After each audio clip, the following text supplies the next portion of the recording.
নমস্কার বন্ধুরা, আশা করি আপনারা সবাই খুব ভালো আছেন আর আপনাদের ভালোবাসায় আমরাও খুব ভালো আছি। আজ বৃহস্পতিবার মোটামুটি ওই 7:30টার সময় আমি ঘুম থেকে উঠে গেছি আর সেই সময় থেকে আপনাদেরকে সাথে নিয়ে আরও একটা ব্লগ শুরু করছি। আজ আমারও অনেক আগে মামনি উঠে গেছিল আর যেহেতু আজকে বেরোনোর তাড়া আছে তাই মামনি আজকে বৃহস্পতিবারের পুজোটা করে দিচ্ছে। জানেন তো, আজকে সকাল থেকেই আমার সব কাজ ভন্ডুল হচ্ছে। প্রথম কথা হচ্ছে, সকালে আমার মা ফোন করেছিল আমরা কখন যাব সেটা জানার জন্য। ব্যাস, ফোনের আওয়াজ যেমনই পেয়েছে অমনি আমার পাকুম উঠে পড়েছে। তাই বাধ্য হয়ে মামনির কাছে রেখে এসে আমাকে বাথরুম যেতে হয়েছিল। আর ওদিকে বেচারা মামনি বৃহস্পতিবারের এত লম্বা একটা পুজো সেটা ওকে কোলে নিয়েই করলো। তারপরে ভাবলাম ওকে একটু ঘুম পাড়িয়ে দিয়ে আমি রেডি হব, কিন্তু ওর ঘুমাতেই চাইলো না। ওর দিদা আসলো, দিদার কোলে দিলাম, দিদা একটু খাইয়ে দিল, তারপরে দিদার কোলে একটু ঘুমিয়ে গেল। আমি ততক্ষণে রেডি হয়ে গিয়ে ঠাকুরঘর থেকে প্রসাদ তুলে নিয়ে এসে নিচে দেখছি মামনি রেডি হচ্ছে। আর ও তখন এমন ঘুমাচ্ছিল যে এত ডাকছি আর উঠছিল না। তারপরে জোর করে একরকমভাবে তুলে কোনো রকমে জামাটা পরালাম, পরিয়ে নিয়ে আমার কোলে নিয়েছি। ও মা, ও দেখছি আমার মাথার খোপার ফুলটা নেওয়ার জন্য দুষ্টুমি করছে। এমন দুষ্টু বুড়ি হয়েছে, যখন ঘুমানোর প্রয়োজন তখন ঘুমালো না, আর ঠিক যখন আমরা বেরোবো তখনও ঘুমাচ্ছে। অবশেষে কোনো রকমভাবে ওকে নিয়ে বেরিয়ে এলাম।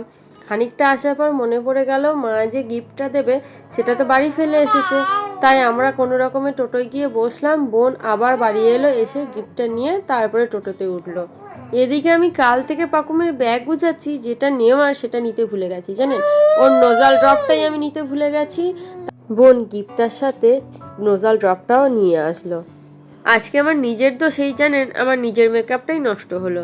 সকাল থেকে এত কষ্ট করে মেকআপ করলাম, ভাবলাম আমার তো ড্রাই স্কিন, পাউডারটা আর দেবো না। পাউডার দিলে মুখটা আরও মেকআপটা কেমন ক্র্যাক ধরে যায়। তাই পাউডারটা না দিয়ে বেরিয়ে এসেছি। খানিক পরে দেখছি ঘামে আমার মেকআপটা কেমন যেন একটু নষ্ট হয়ে গেছে। গোফের কাজটা প্রায় উঠেই গেল। তার উপরে পাকুম মুখে এমনভাবে হাত দিল যে লিপস্টিকটা নেমে নিচে চলে এলো, আর নিচের দিকটা মেকআপও খানিকটা ওর আঙুলের ছাপ পড়ে গেল। তারপরে লজে ঢোকার পর আগে আমি একটু ফ্যানের তলায় বসে মুখটা একটু সুন্দর করে শুকিয়ে নিয়ে আবার ওই একটা পাউডার ছিল, আমার নয় পাকুমের ইচিংয়ের পাউডার, সেটাই অগত্যা মুখের মধ্যে লাগিয়ে নিলাম। মেকআপ এমনি সব কিছু মেকআপ করার জন্য আমি আবার ওই পাকুমের পাউডার দিয়ে মেকআপ করলাম। ভাবা যায় বলুন তো? এই যে টিফিনটা আমাদের খাওয়া হয়ে গেল। টিফিন খেতে খেতে আমাদের প্রায় 11:30। তারপরে একটু ঘরে আসলাম, আর পাকুমকে যে জামাটা পরিয়ে নিয়ে এসেছিলাম ও না ওই জামাটা পরে খুব খিচিমিচি করছিল। তার জন্যই হালকা পাতলা জামাটা ওকে আপাতত পরিয়ে দিয়েছি। এখন একটু নিশ্চিন্তে আমার ব্যাগে একটা আয়না ছিল, সেই আয়নাটা নিয়ে খেলা করছে। একদিন জানেন তো, আমি আর ওর ঠাকুমা পাকুমকে কোলে করে নিয়ে ওভারব্রিজ দিয়ে যাচ্ছি। হঠাৎ করে পাকুম দূরের দিকে তাকিয়ে খুব হাসছে। তারপরে খানিকটা যাওয়ার পর বুঝতে পারলাম ও ওর পিসিকে দূর থেকেই দেখতে পেয়েছে আর পিসিকে দেখেই হাসছে। আর আজকের আবার কি করেছে দেখুন, ওর পিসিকে এত সাজতে দেখে পিসিকে বোধহয় চিনতেই পারছে না। ওর পিসি ওর কাছে গেল আর পিসির কাছেই ও যেতে চাইছে না। জানেন তো, এতদিন আমি বাইরে যতবার গিয়েছি নতুন মায়েদের বা ছোট বাচ্চার মায়েদেরকে দেখেছি বাচ্চা নিয়ে খুব লটর পটর করতে। আজকের আমি ওদের কষ্টটা অনুভব করতে পারছি। পাকুম ওখানে যাওয়ার পর থেকে এত খিচিবিচি করছিল যে কী বলবো। একবার ঠাকুমা, একবার দিদা, একবার মাসি, একবার আমার কাছে সারাক্ষণ এই রকমটা করে যাচ্ছিল। ওখানে এসেছিল, তারপরেও না ও ঠিকঠাক করে ওখানে থাকতে চাইছে না। আসলে ও হয়তো ওর কমফোর্ট জোনটা ওখানে খুঁজে পাচ্ছিল না, যার জন্য ওকে ঘুম পাড়িয়ে দেওয়ার পরেও 2-4 মিনিট পর পর উঠে পড়ছিল। আর যেহেতু ঘুমটা ভালো হচ্ছিল না সেই জন্য আরও যেন কিচিবিচি করছিল। ওহো, আপনাদেরকে তো বলাই হয়নি, এইটা হচ্ছে পাকুমের পিসির সেকেন্ড অ্যানিভার্সারি। প্রথম বছর অ্যানিভার্সারিটা হয়নি, আসলে প্রথম বছরে আমাদের জেঠু মারা গেছিলো।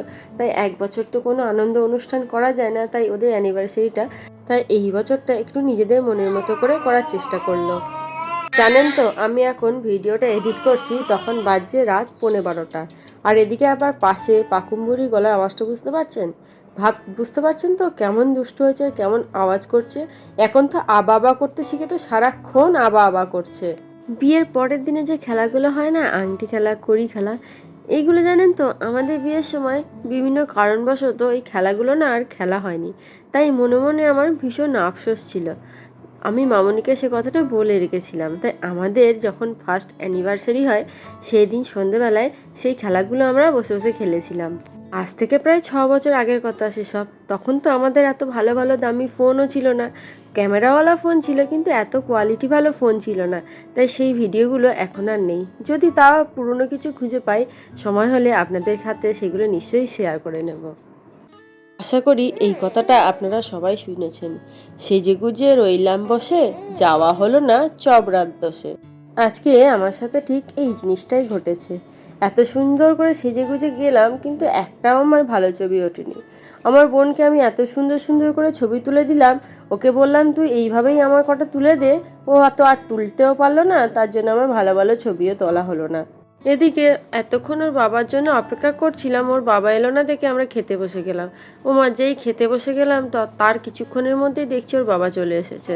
আর এদিকে ওর বাবার মেয়ের খাবার আনার কথা ছিল, জানেন তো, যেটা মামনি সকালবেলাতেই করে রেখেছিল, ওর বাবা সেটা না নিয়েই ভুলে চলে এসেছে। অগত্যা এখান থেকে একটুখানি ভাত আর ভাজা মাছ নিয়ে আমি ওকে খাইয়ে দিচ্ছিলাম। আবার ও এত খিচিবিচি করছিল যে খাওয়ার পরে আমি, জানেন তো, আইসক্রিমটাও খেতে পাইনি। ওর বাবা তাই আইসক্রিমটা খুলে একটু একটু করে আমাকে খাওয়াচ্ছিল, আর আমি মেয়েকে একটু একটু করে ভাত আর মাছ খাওয়াচ্ছিলাম। মেয়ে আমার ভাত মাছ খেতে চাইছে না, এদিকে যখন বাবা আইসক্রিম দিচ্ছে তখন বেশ জিব্বি চেটে চেটে খেয়ে ফেলছে। কাকুমার এখানে থাকতে চাইছিল না, তাই আমি আমার মা আর বোন ওকে নিয়ে বাড়ি যাচ্ছি। আর বাড়ি যাওয়ার নাম শুনে আমার মেয়ের আনন্দটা খালি একবার দেখুন।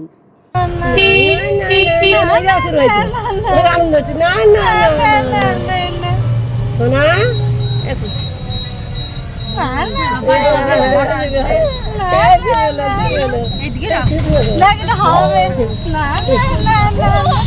কিছু বলতে শুধু মাথা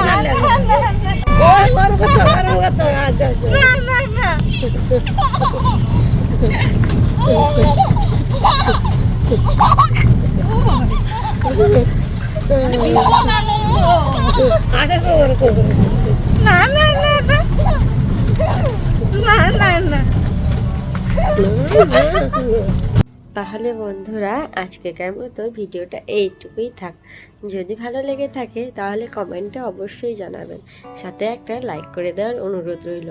আর যদি চ্যানেলে প্রথমে এসে থাকেন তাহলে আমাদের চ্যানেলটা সাবস্ক্রাইব করে আমাদের পাশে থাকার একান্ত অনুরোধ রইল। টাটা।